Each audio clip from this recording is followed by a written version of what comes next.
Good morning, angels. Good morning, Charlie. Hello, interns. This week we will be developing our resume. You will be doing two different types of resumes. One will be a Word document-based hard copy resume, which is ideal for submission through mail or drop-offs, and the other will be an online resume that will be added to your digital portfolio. The presentation is going to help you understand more fully the expectations readers have when reading a resume. So, what is a resume? A resume is highly personalized. There is no one correct way to organize a resume, and writers should never just copy a resume format. Job applicants should think about what makes them qualified for the position they are seeking, and they should stress these qualifications throughout your resume. So, general guidelines. Most employers will spend about 35 seconds scanning a resume to determine whether to schedule an interview or to just throw the resume in the trash. These general guidelines will help employers locate information quickly and easily on your resume. You should try to keep your resume to one page, but should not fill the page completely with information. Using a 10 to 12 point font, adequate spacing, and large margins will ensure that employers can read the resume. Now, this should go without saying, but I am going to say it because at this level in high school, you don't really take much time to do proofreading. You should always proofread everything on your resume. You should make sure that the punctuation is correct, the spelling is correct, and most importantly, your capitalizations are correct. Because I can tell you, as someone looking at different resumes, if I see a apostrophe where it doesn't belong, or if I see a city that's not capitalized, I won't think very highly of this candidate, and I will probably not hire this candidate. So let's look at your objective statement. Objective statement usually comes at the very top. It's kind of like your thesis statement of your resume. It basically includes what the resume writer wants to get out of his job, while it also suggests what the writer can do for the company. It tells the employer concisely and quickly what the applicant's goal is in applying for a position. Now, objective statements are not required, but in general, it is a good idea to have one. Defining a specific goal can help applicants target jobs that are closely related to that goal, and it can help employers determine right away whether the applicant's experience and goals match up with the position the employer is trying to fill. Writers should customize the objective statement for the position and company to which they are applying for. So your objective will probably change every time you print out your resume.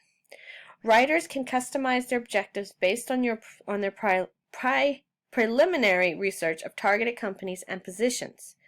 Doing so guarantees that the statement will match up with the company's expectations. Look at 3 objective statements. The first one, a position allowing me to utilize my knowledge and expertise in different areas. The second one, a position where I gain experience in working on biological problems. And the third one, a position which allows me to apply my background in engineering and high-performance computing to biological problems. Now, there are 2 major pitfalls writers should avoid when writing an objective statement. The first example above is it's so vague that employers cannot garner any information from the statement. Although this is a perfectly fine objective for someone to have, writing this way it does not provide any specific information about what the knowledge and expertise the applicant has or what different areas they would like or are qualified to work in. The second example above demonstrates the second pitfall to avoid. This example stresses only what the company can do for the applicant, rather than what the applicant can do for the company. Now, the third and final example is the best choice of these 3 because the applicant is specific about how his or her qualification can be utilized by the company. The next part of our resume is called the qualification statement.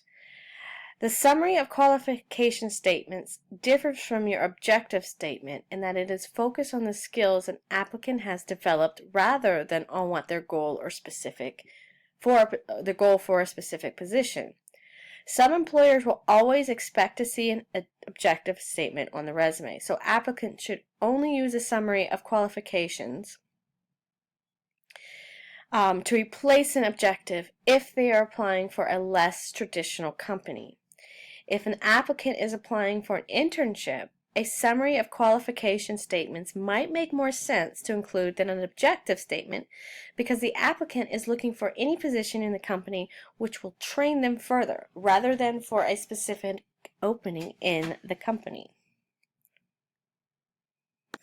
So we have an example of a summary of qualification. The student who wrote the summary of qualification above is seeking a summer internship with an aircraft manufacturer.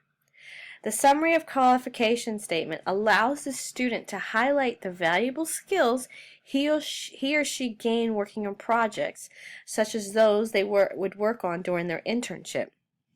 Even though the students may have gained these skills in a classroom or simulated environment, the skills translate into a work environment of the aircraft industry, and listing them helps the student to demonstrate their readiness for the workplace. Now, as you start to work on your resume, think about all the qualification that you've learned through your internship as well as through your 4 years of high school. Proficient in Microsoft Word, PowerPoint, Internet, those things are highly sought upon by companies because a lot of times a lot of the stuff that you do will be on the computers. And there are some people, maybe the older generation, where they don't use the computer very much. They're at a disadvantage because you're able to manipulate Excel and things like that, whereas they can't. So don't be afraid to put those types of qualifications in there. Okay, so another key important factor is education. The education section differs for different types of applicants. It highlights the applicant's relevant education. This section may be placed before or after work experience section of your resume, depending on the amount and quality of an applicant's work experience. So, those of you who have not had much work experience, your recent high school or recent college graduates, you're going to usually put this section immediately below your objective. It is your strongest qualification for a job. Applicants, on the other hand, who have substantial work experience may tend to include this and a relatively brief education section below your working experience. Now, we're going to look at an example. This is a management student, Terry. He took courses listed above in red to supplement his management degree. He would like to work in sales, and listing these classes help Terry to support his claim that he is a strong communicator. So, Terry listed he's taken 4 semesters of Spanish, computer science, marketing, business law, economics of business ownership, and web design. What Terry is telling his employers or future employers is that he has the qualifications to substantiate his claim that he's a good communicator. He's also good at marketing, and he has some business law. Now, by adding these courses, it helps him stand out from the crowd. So let's say he's trying to get a job at, I'm just going to say, Target. Having those 4 semesters of Spanish puts him above someone who cannot speak Spanish at all, because there will be Spanish-speaking customers. So when they come through the line, Terry can make them feel at ease, and it elevates their shopping experience. So he's a good fit. So don't be afraid to think about all of the classes and how they will benefit not only you as an individual, but how they will benefit the company that you seek to get employed at. Now, this is probably the most important section of your resume. This is your experience. This section of the resume goes by many different names, depending on this writer's specific experience and the job for which the writer is tailoring the resume. Some names that people use are work experience, employment history, professional experience, qualifying experience, and related experience. Some writers include both volunteer and paid positions in the work experience sections. Other writers divide these into two sections, such as volunteer experience and employment history. You should customize this section to reflect your strengths and experiences. For more information on customizing and presenting work experience, we will go through that a little bit later in this presentation. So we're looking at an example of an experience section. A writer's description should be easy to scan and should demonstrate the writer's qualifications. You should use action phrases and parallel language to make your descriptions as clear as possible. So here's an example of an intern student in the hospitality sector. They have some intern experience at Mountain Jacks in Lafayette, Indiana, and some of the experience they did there was overseeing the planning, production, preparation, and prompt delivery of food, assisted in training and retaining new and experienced employees, created a positive and healthy atmosphere in the restaurant. So in this section, you want to include information such as the job and the company that you've got this experience from. You want to make it easy to read by spacing and using bullets, because let's just face it, one long big paragraph is really hard to read, especially if you're scanning it. Use action phrases to highlight the duties you help to perform. Action phrases is not lying. Instead, it helps you avoid being too brief and from understanding your qualifications. You should try to look at your qualification as a professional and use concrete words to describe those experiences. Example, consider the example for this intern. Is it more impressive to say, swept the floor and cleaned the tables, created a positive and healthy atmosphere in the restaurant? So we're going to look at some more examples of phrases. Before, this is the experience. Answer the phone and related messages.